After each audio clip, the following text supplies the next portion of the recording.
Dr. Doreen Granpeesheh is the Dr. Doreen is an expert in autism. Doreen Granpeesheh. Dr. Granpeesheh. Dr. Doreen Granpeesheh. Dr. Doreen Granpeesheh is a visionary in the field of autism. Now you can ask her questions on Ask Dr. Doreen.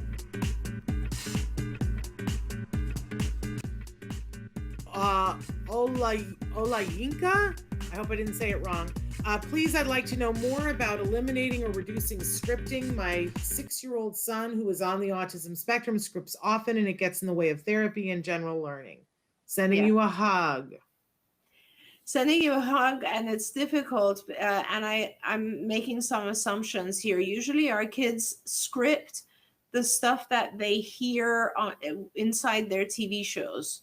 So for instance, we might like listen to a program and really enjoy something, and then we'll repeat it out of context.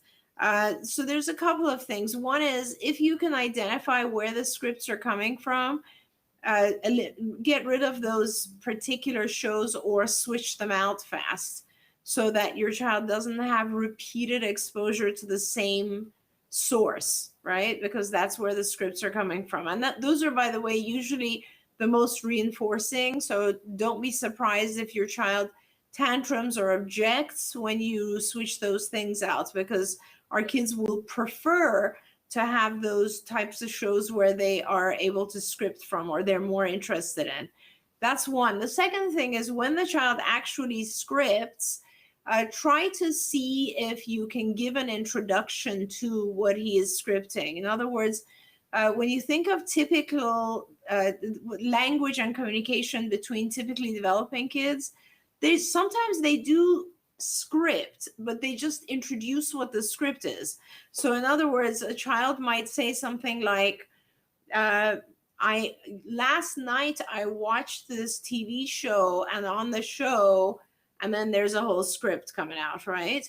But because they give that introduction, it is socially normal, it is socially acceptable.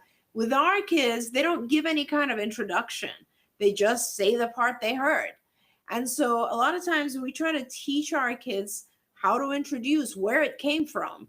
Like, it could be something as simple as, I was just remembering blah, blah, blah, and it made me laugh, right? By saying I was just remembering and it made me laugh on the two sides of the script, it makes it very socially acceptable. So depending on the level of functioning of the child, if the child's high functioning enough, what you do is you give the introduction and you give the conclusion so that the script flows inside their conversation. If the child is not that high functioning, it is best to try to replace the scripting with more appropriate language depending on the scenario. It's really hard for me to give advice because I don't know exactly where the child's scripting fits in their social environment, what their functioning level is, and so on.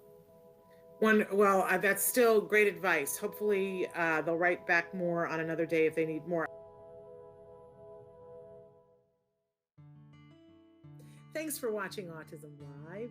If you found anything helpful in this video, please give us a like. In fact, make sure that you smash that subscribe button on YouTube and give us a like on Facebook.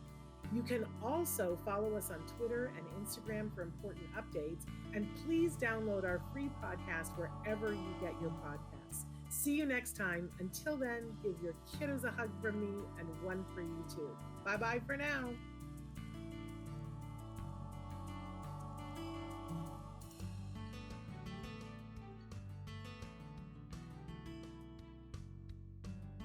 To subscribe, click here. And if you'd like to check out some more of our videos, click here.